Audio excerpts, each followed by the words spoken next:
Segunda unidad. En esta segunda unidad hablaremos acerca de la composición de los organismos, es decir, de las diferentes moléculas que conforman todos los seres vivientes. El agua, como ya he sabido, el agua es una molécula de gran importancia para la vida en todos los seres vivientes. Constituye un 65 a 70% del peso corporal, además de representar más del 75% de la superficie terrestre. El agua participa en muchas de las reacciones químicas que se producen en las células vivientes. Entonces, por tal motivo, es fundamental para el desarrollo de la vida en el planeta. El oxígeno que las plantas verdes liberan al aire se extrae del agua durante la fotosíntesis, al igual que el momento de la formación o degradación de alguna macromolécula, tanto como proteína, grasa o ácido nucleico, nuestro cuerpo produce agua. Propiedades del agua. Es una molécula polar. El núcleo de oxígeno atrae electrones del núcleo de hidrógeno, dejando la región alrededor de estos con una carga positiva neta, haciendo así que la molécula de agua posea una estructura eléctricamente polar. Es decir, teniendo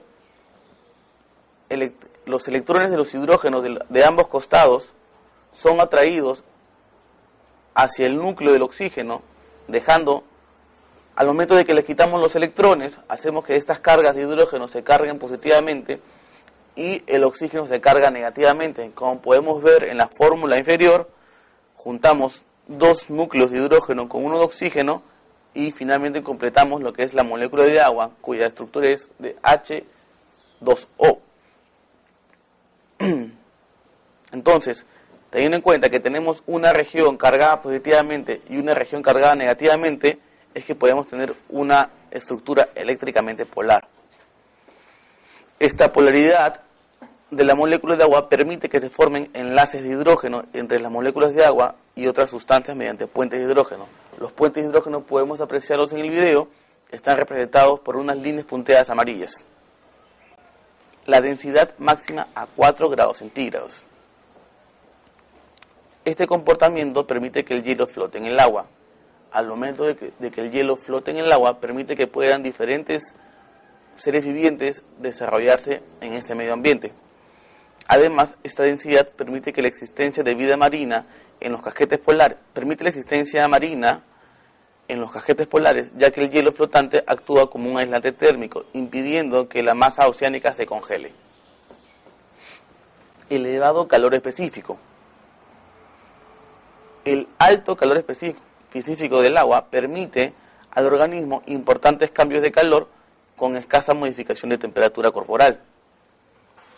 Elevada temperatura de ebullición. Esto hace que el agua se mantenga líquida en un amplio margen de temperatura, es decir, de 0 a 100 grados centígrados, lo que posibilita la vida en diferentes climas, incluso a temperaturas extremas. Como ya hemos visto en la figura de la mano derecha, se desarrollan diferentes tipos de microorganismos extremófilos. Asimismo, teniendo en cuenta que la temperatura que el agua permanece en estado líquido de 0 a 100, podemos encontrar vida, podemos encontrarla en estado líquido, ya sea a temperaturas extremadamente altas como extremadamente bajas. La vaporización. La vaporización tiene un efecto refrigerante y es uno de los principales medios por los cuales los organismos descargan el exceso de calor y estabilizan temperaturas. Es decir, nosotros sudamos, la sudoración es un efecto que se desarrolla en los organismos y que actúa a manera de un refrigerante para mantener nuestra temperatura corporal. Elevada tensión superficial. Es un fenómeno por el cual la superficie de un líquido tiende a comportarse como si fuera una delgada película elástica. En este caso, podemos apreciar cómo es que un insecto logra caminar por la superficie del agua sin hundirse. Además, facilita su función, es decir, facilita la función del agua como un lubricante en las articulaciones del cuerpo. Transparencia. Esta propiedad física no afecta directamente al ser humano, pero es importante para que se origine el proceso de fotosíntesis en la masa oceánica y los fondos marinos y continúe la cadena trófica. En este caso, los rayos solares atraviesan directamente el agua y afectan al fitoplancton, el cual realiza la fotosíntesis, y posteriormente sirve como alimento al zooplancton, el cual servirá de alimento para peces más pequeños, y así la cadena trófica continúa. Macromoléculas orgánicas. Dentro de las macromoléculas orgánicas tenemos a los carbohidratos, los cuales pueden ser monosacáridos, oligosacáridos o polisacáridos. Tenemos a los lípidos, los cuales son ácidos grasos, fosfolípidos, glicéridos o esteroides. Tenemos a los aminoácidos, que no son otra cosa que polímeros, tenemos a las proteínas, que no son otra cosa que polímeros de aminoácidos, y finalmente tenemos a los ácidos nucleicos, como el ADN o el ARN. Carbohidratos, también llamado azúcares, está formado por todas las harinas, panes o diferentes pastas que conocemos, las galletas, los panes, los fideos, el arroz, todo contiene azúcares. Son moléculas orgánicas compuestas por carbono, hidrógeno y oxígeno. Son solubles en el agua y se clasifican de acuerdo a la cantidad de carbonos que posean. Entonces, tenemos a los carbohidratos compuestos por carbono, hidrógeno y oxígeno, cuyas funciones pueden ser como primera fuente de energía, estructurales y de reserva energética, y puede clasificarse en monosacáridos como la glucosa, ribosa y fructosa. Monosacáridos, es decir, que contienen solamente una molécula de azúcar. Se unen mediante enlace glucosídico y tenemos a los disacáridos, que contienen dos moléculas, sea maltosa o la sacarosa, y finalmente los polisacáridos, que son cadenas largas de estos azúcares, los cuales pueden ser la quitina, el almidón en las plantas y el glucógeno en los animales. La quitina forma parte del exoesqueleto de artrópodos y es el polisacárido que le da dureza al caparazón de los camarones o de los cangrejos. El almidón en las plantas, como podemos ver acá en el caso del maíz, y el glucógeno en los animales. Monosacáridos. La ribosa, la glucosa y la fructosa contienen solo una molécula de azúcar. En esta figura podemos apreciar cómo es la estructura tridimensional de una molécula de azúcar. Los disacáridos. La maltosa aparece en la malta o cebada germinada. La lactosa es el azúcar de la leche y la sacarosa es el azúcar de mesa. Se obtiene de la caña de azúcar y de la remolacha. Los polisacáridos. El almidón, este se encuentra en los vegetales y forma granos, ya que son la reserva nutritiva de ellos. Los encontramos en la papa, en los diferentes cereales, en el arroz, en el maíz, etc. El glucógeno se encuentra en los tejidos animales, donde desempeña la función de reserva nutritiva. Aparece en el hígado y en los músculos. Y la celulosa, que cumple funciones estructurales en los vegetales. En la fotografía de la mano derecha podemos ver un bosque y en la parte inferior podemos ver unos árboles que han sido talados. Estos árboles tienen una constitución en su mayoría de celulosa, la cual se encarga de darle la rigidez. Los lípidos involucran todo el grupo de lo que son las grasas, las frituras, aceites, mantequillas. Son insolubles en el agua, son solubles en disolventes orgánicos y llevan a cabo múltiples funciones. Se clasifican de acuerdo a su composición de ácidos grasos, pudiendo ser lípidos saponificables, dentro de los cuales encontramos a los simples, como los aciglicéridos y los séridos, o a los complejos, como los fosfolípidos y glicolípidos. Dentro de los lípidos insaponificables encontramos a los terpenos, esteroides y prostaglandinas. Ácidos grasos. Son moléculas formadas por una larga cadena hidrocarbonada de tipo lineal y con un número par de átomos de carbono. Tienen en un extremo de la cadena un grupo carboxilo o grupo COOH. Se pueden clasificar en saturados e insaturados. Ácidos grasos saturados, como en el caso del ácido palmítico, poseen enlaces simples entre los átomos de carbono, formando largas cadenas de ácidos grasos. En este caso podemos ver una cadena que es de tipo lineal y con muchos enlaces simples. Es el caso de la cadena del ácido palmítico. Y también tenemos los ácidos grasos insaturados, que tienen uno o varios enlaces dobles en su cadena. En el caso del ácido linoleico, estas cadenas de ácidos presentan pequeñas curvaturas generadas a partir de los enlaces dobles y son más fáciles de degradar debido a que son más cortas. Por eso que se recomienda una dieta rica en ácidos grasos insaturados, porque son de más fácil degradación para el organismo. Los lípidos simples, en el caso de los acilglicéridos, son lípidos formados por la combinación de una, dos o tres moléculas de ácidos grasos con una molécula de glicerina. En la fotografía de la mano derecha podemos ver cómo tres moléculas de ácidos grasos se unen a una molécula de glicerina para formar un triglicérido. También reciben el nombre de glicéridos o grasas simples. Según el número de ácidos grasos, se distinguen tres tipos de esos lípidos: monoglicéridos, que contienen una molécula de ácido graso, diglicéridos con dos moléculas y los triglicéridos con tres moléculas de ácidos grasos. Las ceras son ésteres de ácidos grasos de cadena larga con alcoholes también de cadena larga, es decir, es la unión de un ácido graso de cadena larga con un alcohol de cadena larga mediante un enlace éster. En el caso típico es la cera de abejas, que es tan conocida y que en general son sólidas y totalmente insolubles en el agua. Cabe resaltar que estas ceras, si bien cierto son sólidas a temperatura ambiente, su punto de fusión es bastante bajo. Lípidos complejos.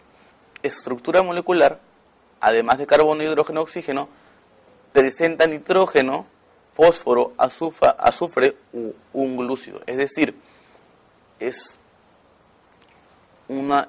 un lípido asociado ya sea a una molécula diferente, como puede ser un fósforo, azufre o un azúcar. Son las principales moléculas constitutivas de la doble capa lipídica de la membrana, por lo que también se llaman lípidos de membrana. En el caso de la fotografía de abajo, podemos ver cómo una molécula fosfolipídica, que es un lípido asociado a una molécula de fósforo, cómo se asocia con otras moléculas y llegan a formar la bicapa lipídica de las membranas. Fosfolípidos, resultantes de la unión de un glicerol, dos ácidos grasos y un grupo fosfato. En el caso de la figura de abajo podemos ver una molécula de ácido graso junto a una molécula de glicerol y grupo fosfato, el cual está representado la molécula de glicerol y grupo fosfato por una cabeza polar y el ácido graso representa una cola no polar. Tienen una región polar y otra no polar. Por sus propiedades y estructuras son un componente imprescindible de todas las membranas biológicas. Fosfolípidos tienen función estructural, recubren los órganos, dan consistencia, hígado, cerebro y médula espinal, e intervienen en el metabolismo de las grasas, transporte de electrones y transporte de iones. Los encontramos en las membranas celulares, animales y vegetales, y en la yema de huevo y frijoles soya. Glucolípidos son lípidos complejos que se caracterizan por poseer un glúcido, es decir, un lípido unido a un azúcar. Se encuentran formando parte de las bicapas lipídicas de las membranas de las células, en especial de las neuronas. Esta flecha nos indica justamente la presencia de un glucolípido en la parte inferior de la membrana. Glucolípidos, unión de un ácido graso, un alcohol y un azúcar.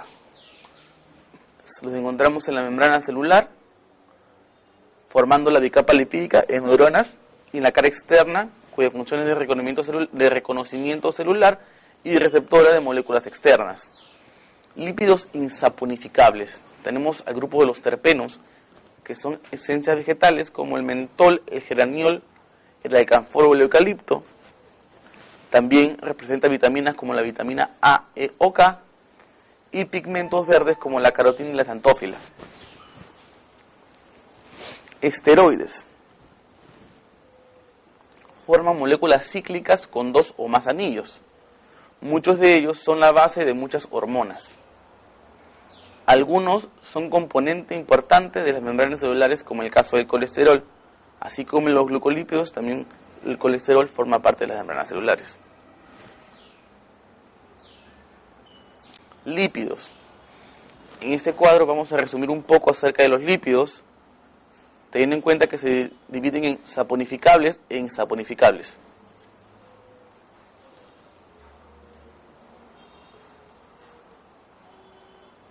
Saponificables e insaponificables.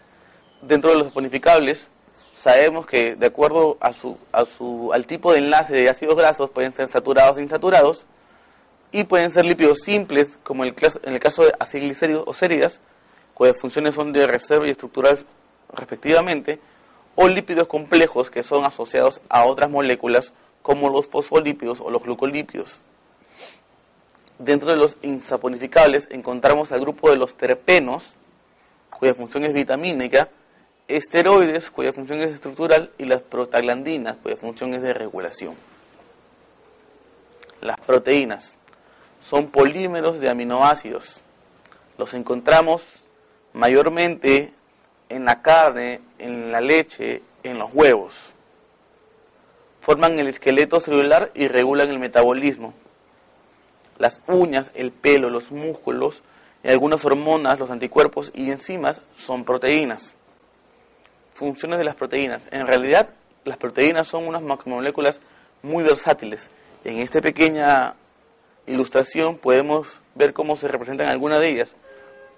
Por ejemplo, funciones de transporte por intermedio de las proteínas canales, canal de potasio, de regulación, en el caso de la insulina, o de la inmunoglobulina, función de movimiento, como puede ser la miosina, catálisis o función enzimática como una lisosima, y estructural como el colágeno o las proteínas histonas.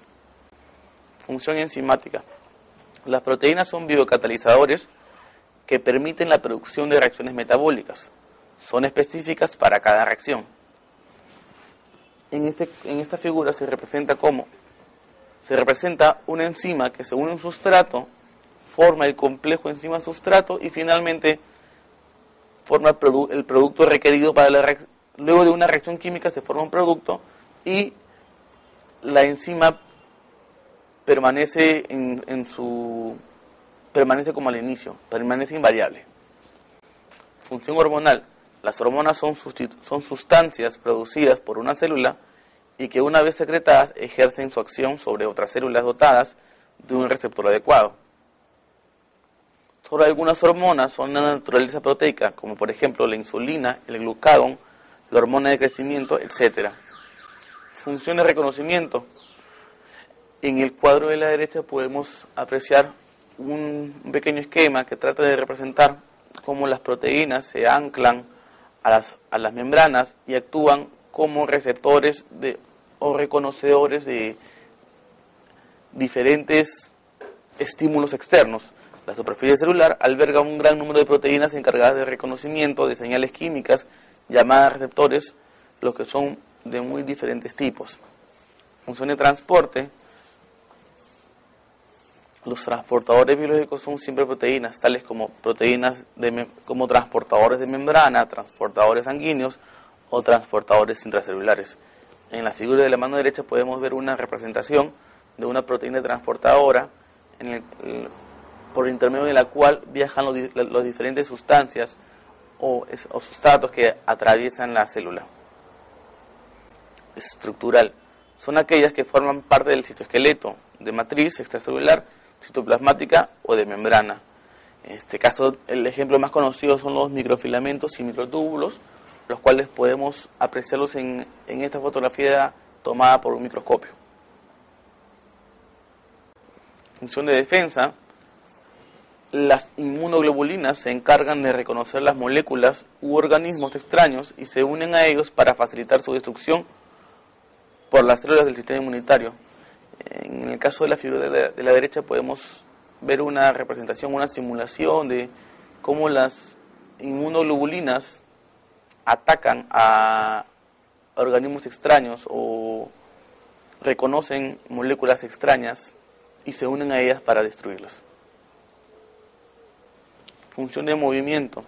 La contracción del músculo resulta de la interacción entre dos proteínas, la actina y la miosina. Además, el movimiento de la célula mediante cilios y flagelos está relacionado con las proteínas que forman los microtúbulos.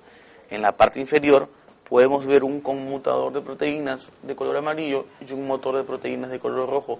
Es decir, que este conglomerado de proteínas es fundamental para que se realice el movimiento en los cilios, que como podemos ver, o como ya se ha mencionado, actúan como motor para el movimiento de los diferentes microorganismos.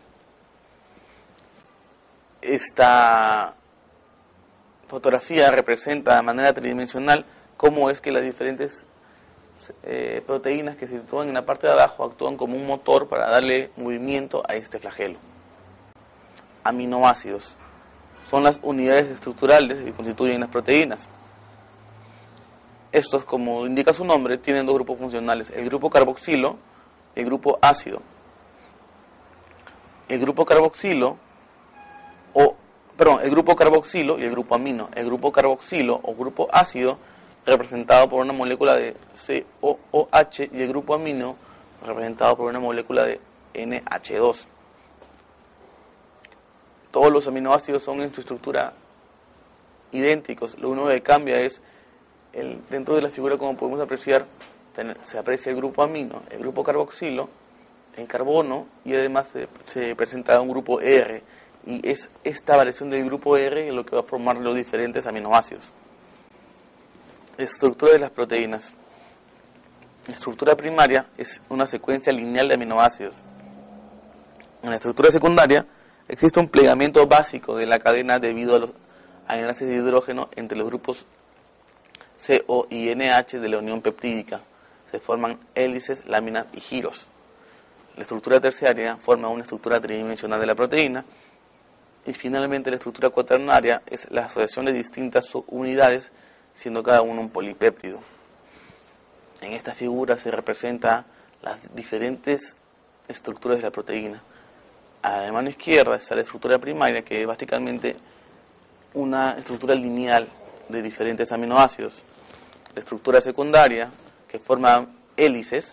La estructura terciaria, que forma la estructura terciaria de proteínas, que es una estructura tridimensional, y la estructura cuaternaria, que es un ensamblado de diferentes subunidades.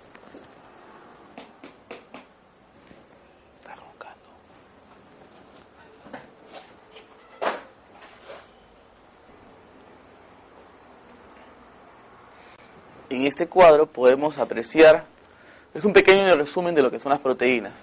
Tenemos dentro de su estructura, está formado por aminoácidos unidos por enlaces peptídicos, los cuales forman esos péptidos o proteínas y tienen una organización estructural definida por su estructura primaria, que es secuencia de aminoácidos, secundaria, que presentan dobleces, estructura terciaria, que presentan una estructura tridimensional, y cuaternaria, que es unión de diferentes subunidades.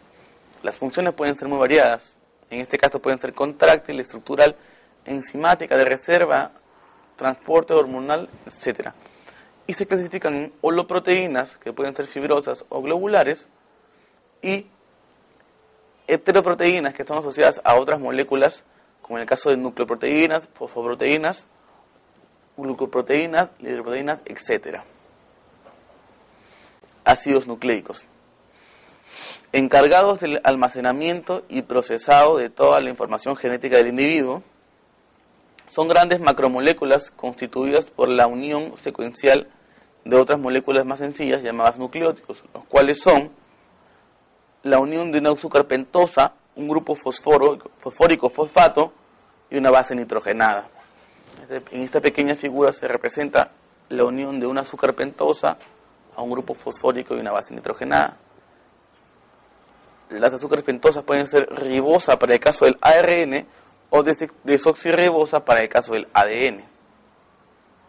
Las bases nitrogenadas pueden ser adenina, guanina, citosina, timina únicamente para el caso del ADN y uracilo para el caso del ARN. Finalmente, este pequeño esquema nos relata las diferencias que existen entre el ADN y el ARN. En el caso del ADN, presenta una doble cadena, como podemos ver en la parte inferior. Las bases son adenina, citosina, guanina y timina, y formada por un azúcar pentosa, en este caso es una desoxirribosa. Mientras que para el caso del ARN es una monocadena, una cadena lineal, bases como adenina, citosina, guanina y uracilo, y el azúcar pentosa es la ribosa. El ADN es el constituyente primario de los cromosomas de las células y es el portador del mensaje genético. La función del ARN es transcribir el mensaje genético presente en el DNA y traducirlo a proteínas. En este cuadro de la mano derecha podemos apreciar lo que se conoce como el dogma central de la biología, que consiste en que el ADN se duplica y se transcribe en ARN y este posteriormente es llevado a los ribosomas y traducido a proteínas. Muchas gracias.